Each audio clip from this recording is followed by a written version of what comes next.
you're a professional, right? But you're a slave to work. Yeah. And so freedom from bondage is sort of a big deal. And the only way that you're going to be able to do that as an attorney is figure out the math, which is figure out the business side of it.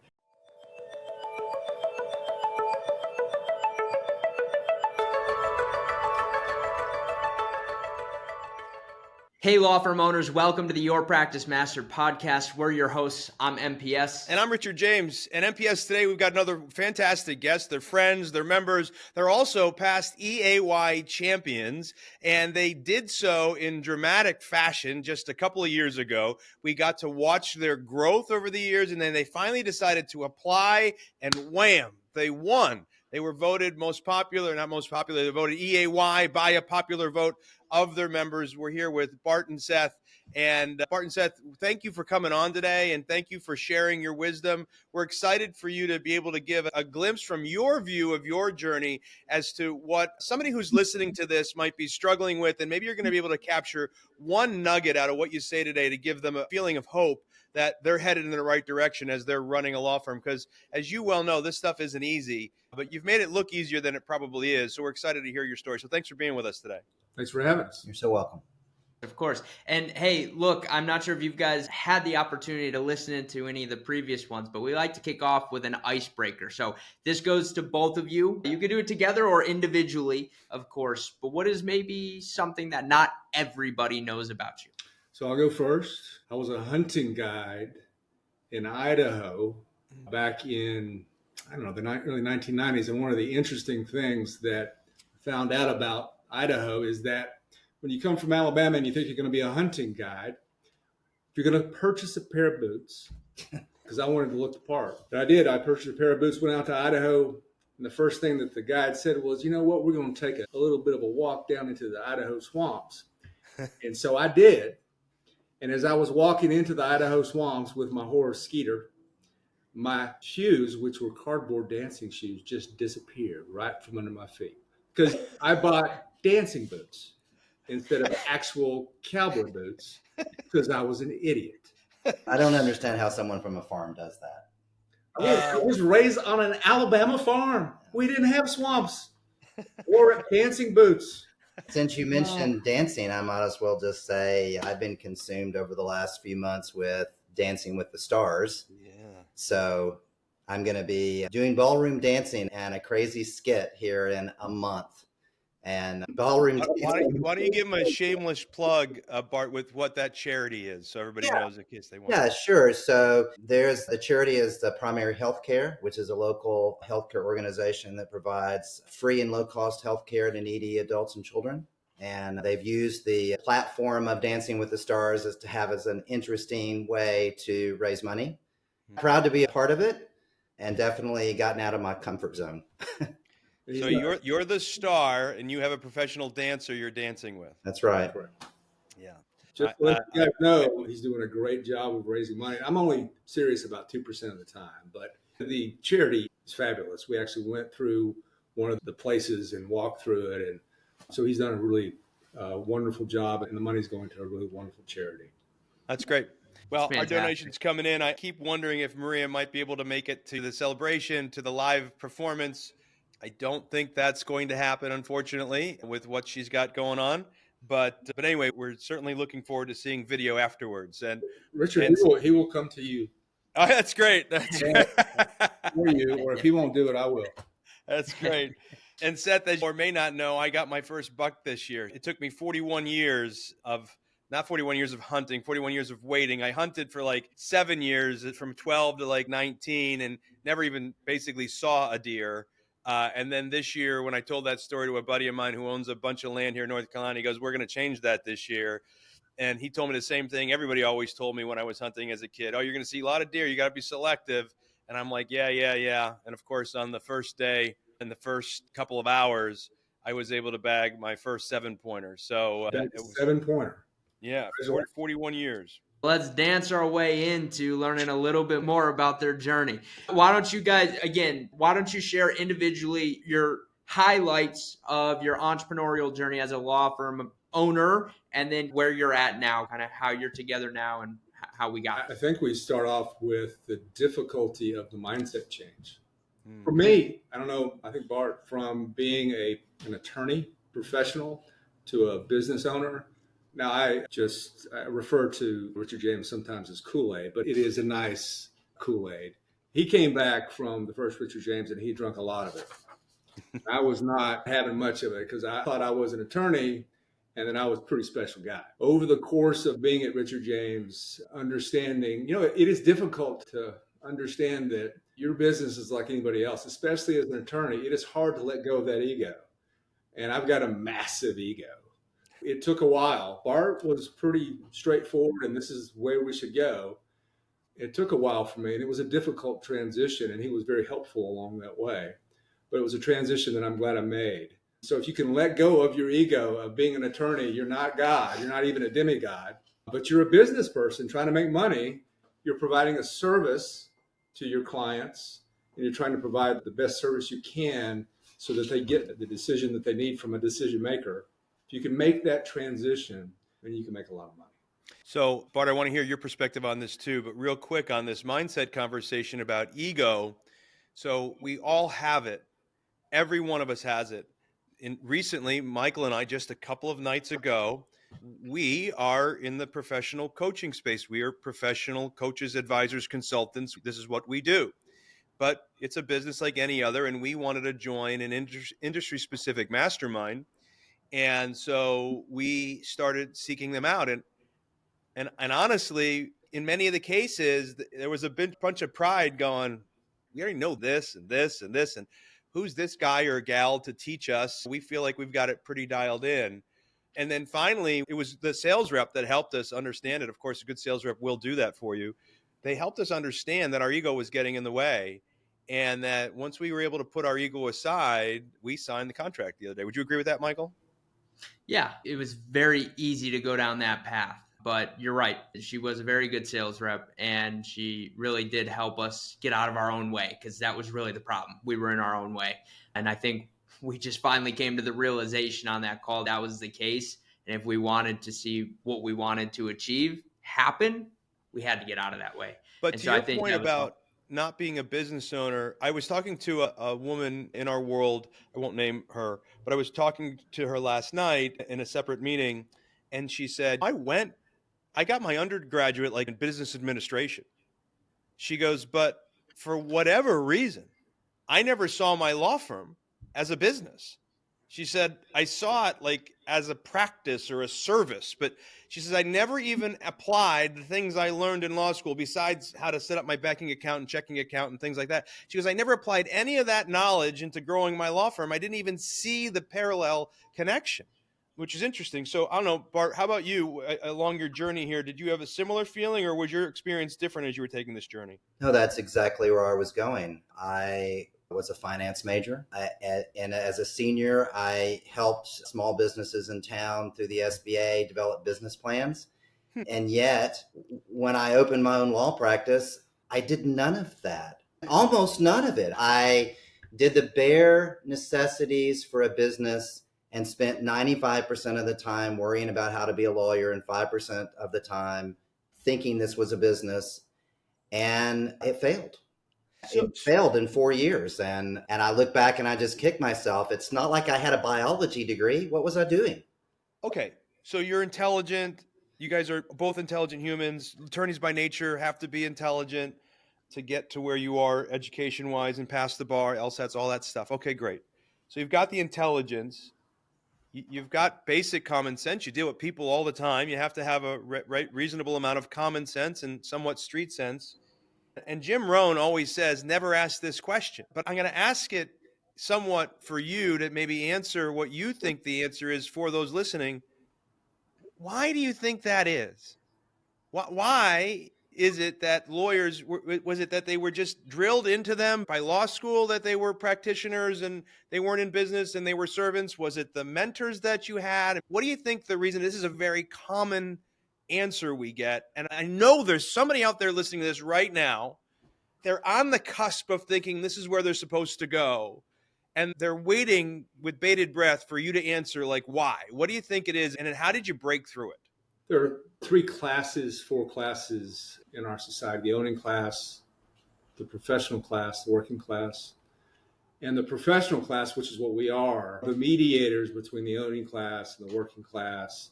We're the ones that the working class needs, or even our own professional class, they need us for a service because we're the ones that provide a pathway to a decision maker that give them life, liberty, or happiness or whatever. And so they try to give us a sense of accomplishment. They give us a sense of deference. They talk to us in a certain way that makes us feel pretty good about ourselves. And so we get a sense from interacting with other people.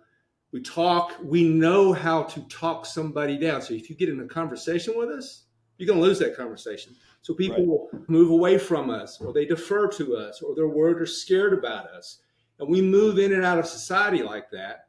And so we begin to build up this sense of, well, we must be pretty special because whatever we say goes. So I think that is the core, especially with respect to attorneys, as to why we think we're gods. Because people treat us like that, not because we are, because they're scared to engage us. And for good reason, because if they do, we'll take them out. Yeah, you got black belt in verbal judo. That's exactly right.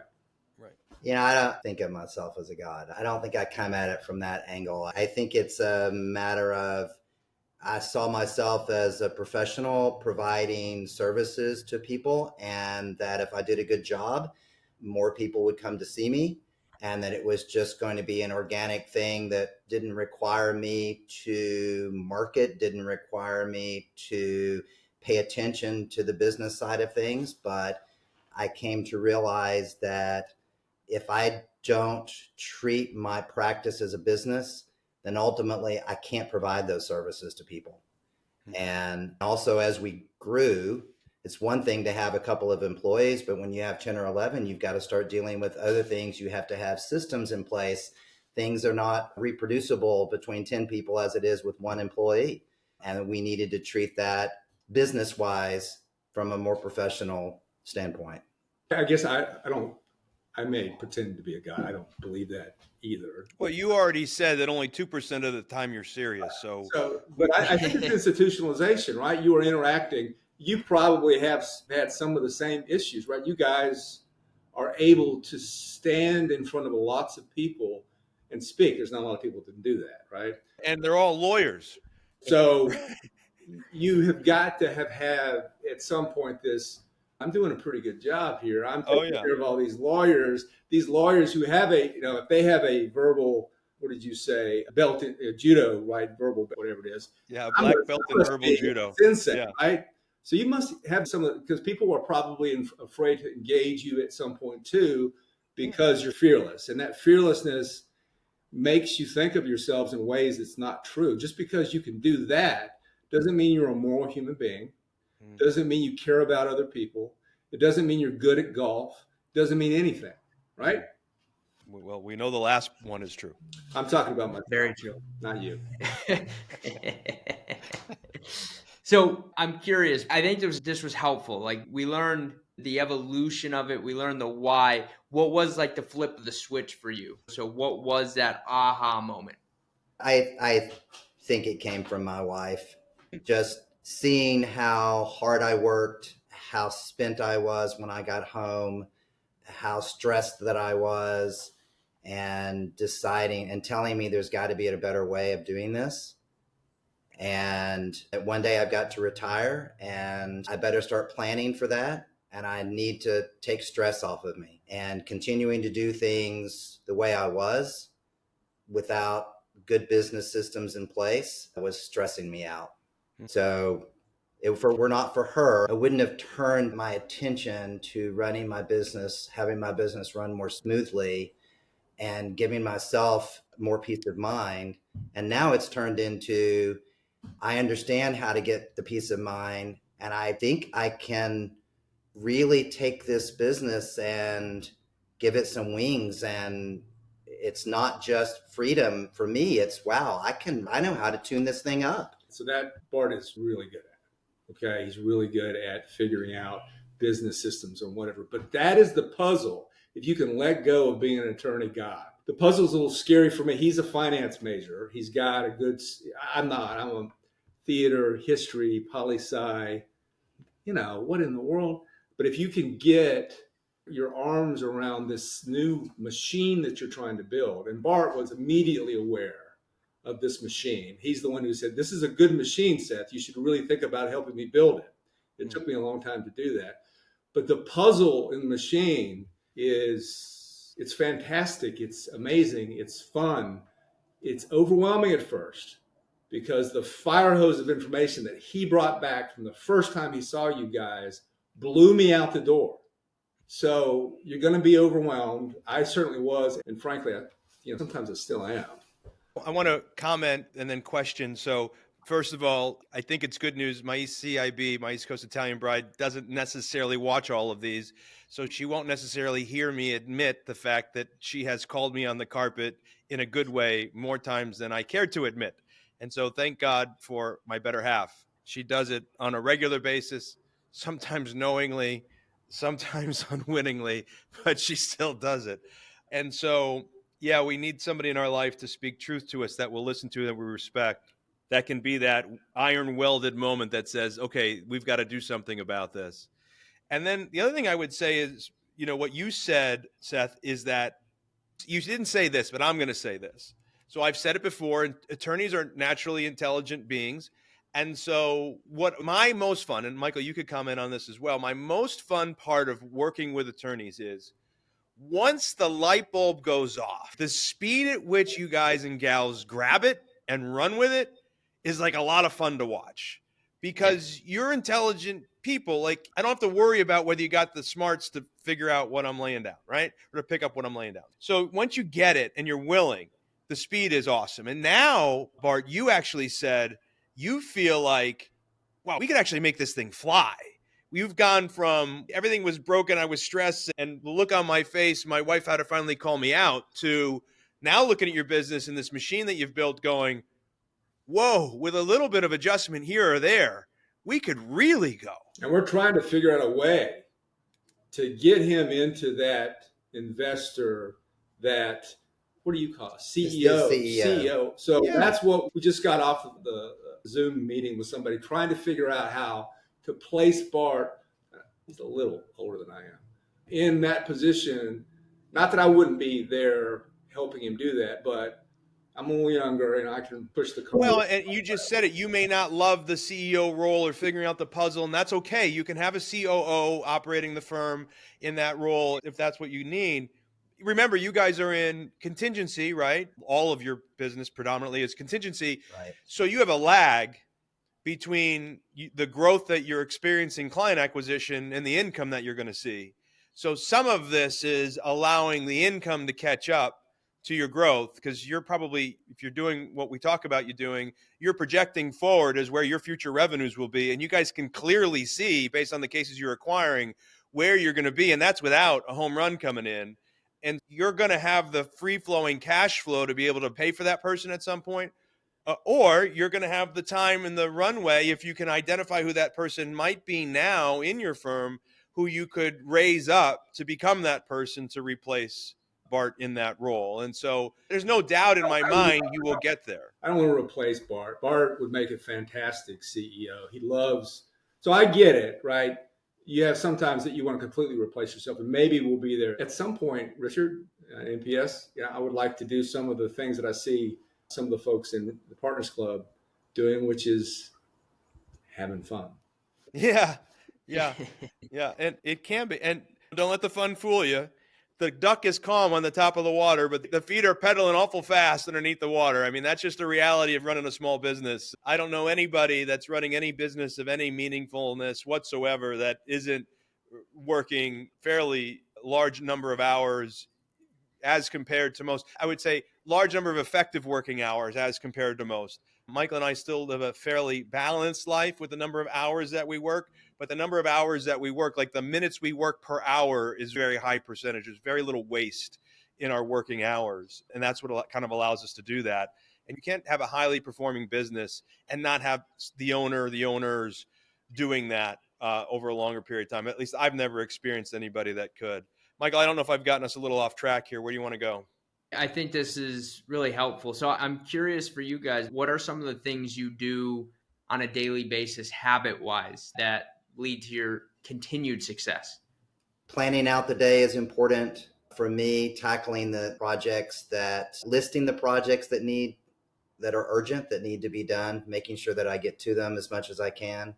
I would say I still struggle with that a lot. It's hard because in my position, I'm constantly interrupted.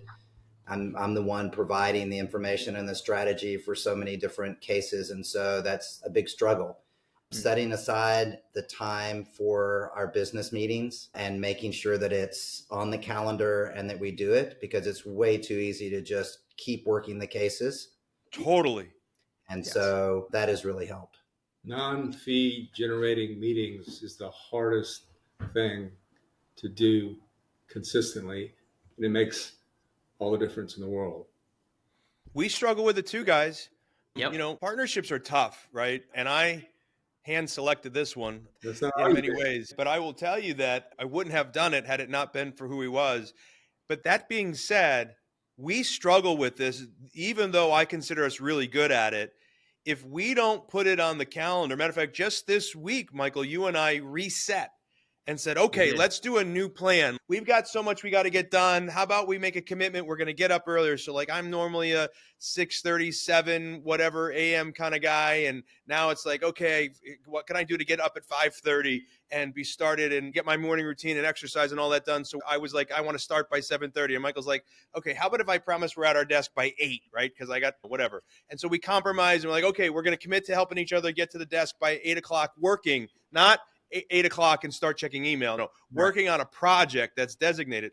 And then where are you and I going to talk every day? And we had to be like, okay, here's where we're going to talk every day. So we have a commitment of talking every day. And where are we going to have our planning meetings every week to make sure we're paying attention to what's going on? And this is all happening outside of all the other stuff that's happening and meetings that are happening and sales opportunities and everything else.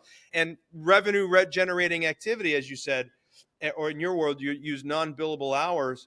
And it's hard. And if you don't, the reason we had to do it is because, as you said, it's so easy to let it go. Before you know, you're 8 days and you haven't talked about it. You're 8 days and you haven't met. And then you're feeling this weirdness and emptiness and lack of direction. And you're wondering why.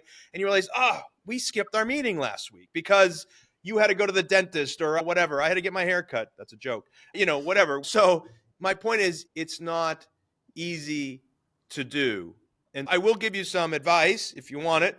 So one thing I had to do, because I actually built the first iteration of this business, my desire. So remember, my life cycle was I owned the insurance business where I learned how to sell. I owned the funeral business where I was on call 24 hours a day, 7 days a week, and I learned how to serve. And then I had the pet supply business where I learned how to build systems and had gobs and gobs of employees and every moving part in a business you can possibly imagine with inventory and everything else.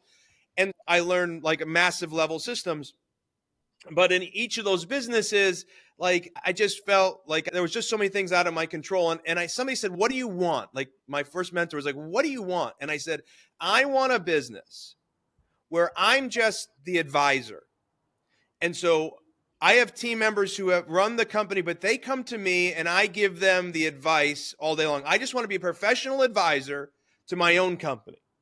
And so I built it that way. As you said, Bart, before you know it, all you're doing all day long is giving advice. All you're doing all day long is feeling somebody's coming into the office, putting a straw in the back of your skull and sucking, right? That's what it feels like all day long. And so I had to figure out how to get a hold of this. And so for me, I just created open office hours for my team.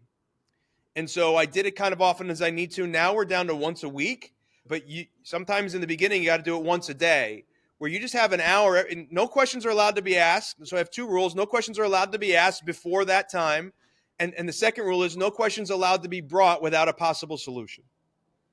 And so they come to the office, open office hours. And if they come and go, hey, what do you think? I go, that's not the right question, right? That's not how we frame it. Here's what the challenge is. I think these are the two possible solutions. Which one do you think is better?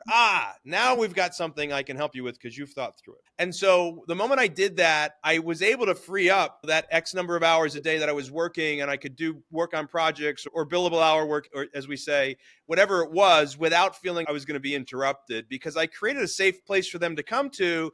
And since we're not doing heart surgery, there's not oftentimes life-threatening things. There were always exceptions, especially in the law firm. When I built the law firm, there were.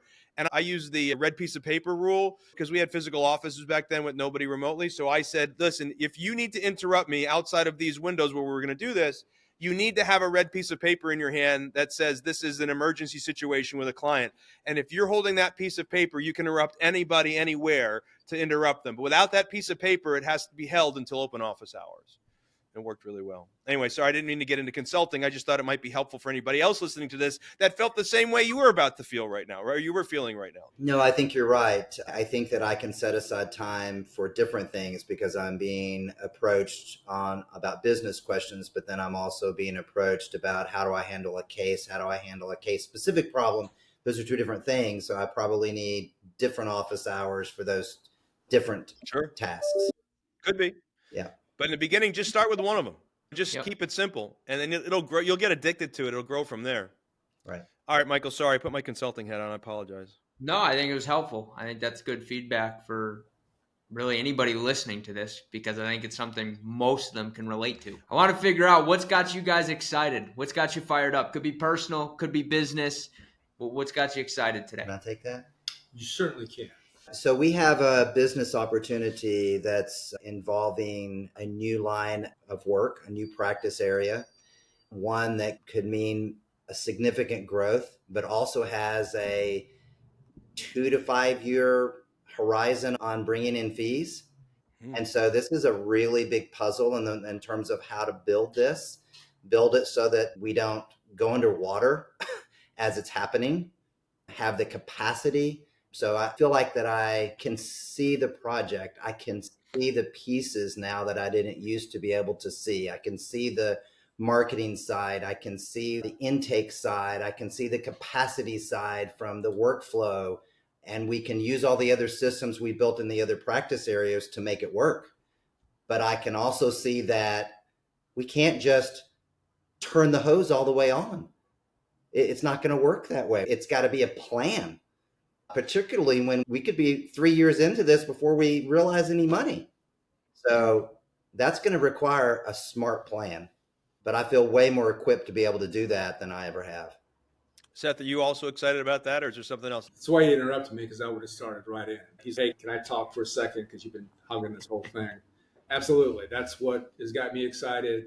When we have our partners meetings, Bart and I, and we talk about things like this, it's where a lot of the magic happens, right? And a lot of times I'm sitting there thinking about things, and I eventually just take the minutes, because Bart he's a visionary and can see a lot of these things, and he just begins talking about here's where we need to go, and here's how we, it's really sort of the way in which we move forward as a business. I'm not saying I don't have any visionary qualities, but those meetings and the ones between the two of us are extremely important. And now we have other meetings. We have a management team. We have a marketing team. And then those people are superstars, which is weird because usually you don't have more than a couple of superstars. Maybe you guys do, but it is weird for me to see, because law firms typically have a couple of really competent people and the rest of them are not. We've somehow been able to develop 4 or 5 different people who are now superstars, which is remarkable. I think it is remarkable. It is unique in that I think a lot of firms would love to have that. I think that happened because of a few things.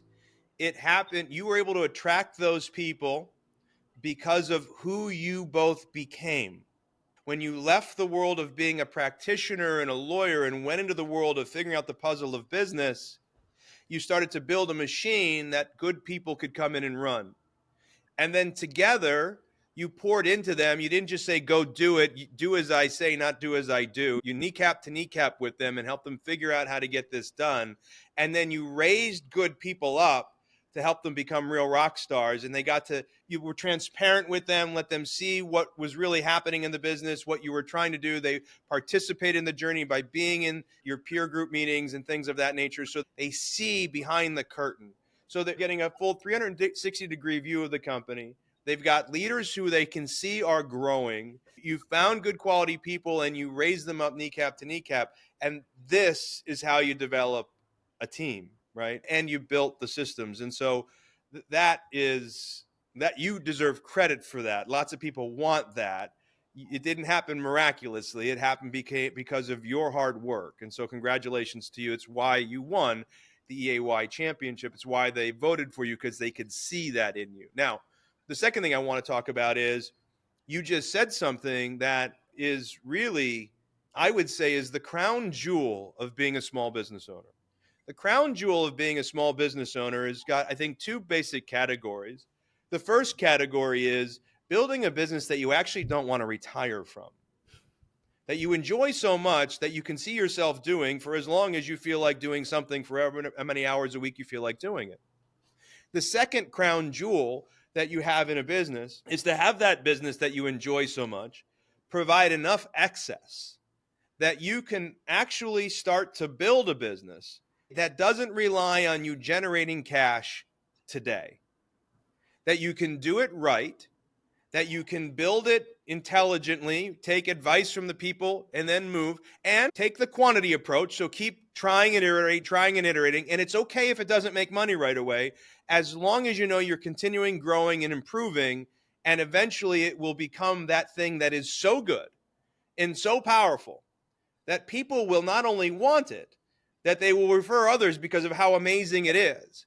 And the only reason it was able to get there is because you were able to build your primary business so that it generated enough income so that you could be free to do this. And that's a very enviable position. We know a few people in Partners Club are in that position. You're two of them. And so congratulations to you yet again. So now here you are. You've built a great team that run great systems. And now you've got a business that's continuing to grow and going to have better future cash flow. And now you're looking forward to building a new model and under a new product or service offering that's going to not yield you any income for a couple of years. And while you know you have to be strategic about it, you're comfortable with it. That's a wonderful place to be. Before I pass it back to Michael, I do have one kind of nuts and bolts question for you. Of all the things you've learned in our world and in your own studying, what was the thing that you felt like tipped the scales for you? Because you guys are in contingency work, not in cash work. And so that answer is sometimes different from the people that are in cash work. Like they'll say, well, I doubled my prices. That's not going to be your thing. They say, I collected more of the money that I normally get paid. Well, that's not going to necessarily be your thing. So for you, what was it besides just general systemizing your business? Was it understanding systemization and grafting new people in, or was it something else that was the big moving piece for you that got the whole thing rolling? For me, it was sort of what Bart said. You're a professional, but you're a slave to work. Yeah. And so freedom from bondage is a big deal. And the only way that you're going to be able to do that as an attorney is figure out the math, which is figure out the business side of it. And I have no business experience, which is why this was all like, this is an alien corporate. We're being taken over. Bart's saying some weird stuff. I don't know what's going on. And Bart was like, dude, I need a reprieve. I need to see my wife occasionally. And I was like, but I know, but I'm an attorney. You're telling me I'm just a business person. And so of the two of us, I was probably the one who drugged my feet the most. And Bart worked to make sure that I understood the importance of what was happening in 2019 at the end of it. And I'm glad that he did. I'm going to be more nuts and bolts. It was as basic as knowing the numbers. The reality was that I kept track of those things in a helter-skelter way. And without knowing where your cases are coming from, you can't make wise marketing decisions. Without knowing what's happening when the phone rings and whether or not you're scheduling people at the rate you should, you can't make the changes that you need to increase that. Without keeping track of how frequently you hire or fail to hire, you can't make the change to your hiring practices. And we didn't know the numbers as we should have. So now it's amazing to me. I don't know. I thought it was a bit hooey that if we just knew the numbers, we could make some decisions, but we can make the decisions when we know the numbers. Bart called it Yeah. getting your arms around actionable data. Yeah, we hear that a lot, Michael, right? People are like, it can't be that simple. It can't be that simple. Just know the numbers and it gets better. But it's amazing how often that actually happens. By the way, I think you got our headline for us, Bart. The finance major turned lawyer who didn't know his numbers. Right. Right? True. Yeah. True. There we go. But I could do a mean cross-examination. What about Yeah, I bet you could. Yeah, the dancing boots? Is not going to get. we can get the dancing boots in I there. think Milton I like that dancing too. boots, but we didn't do the hand puppets, and now we will. Yeah, okay. There you go. Damn puppets. At least you didn't have a sock puppet. That would have been. Hey, the good news is you guys gave us no shortage of headlines in this episode. Yeah. So we appreciate that. And obviously, we appreciate you guys being willing to share your story and share some actionable tips and feedback. I think this was very valuable for law firm owners listening to this. So first and foremost, Bart and Seth, I just want to say thank you. Thank you for sharing. I appreciate it. Thank you. You're so welcome. Of course. And for the law firm owners listening to this, thank you. Thank you for investing your time in listening or watching. And we just ask, if this isn't your first time listening or watching and you've got some value from today, which there was no shortage of it, make sure to hit that subscribe or follow button depending on where you're listening or watching. Hit that like button below and then show some love in the comments to Bart and Seth. Let us know if you've got any questions or just generally speaking, show some love. But thank you both for being on today. Thank you to the law firm owners listening.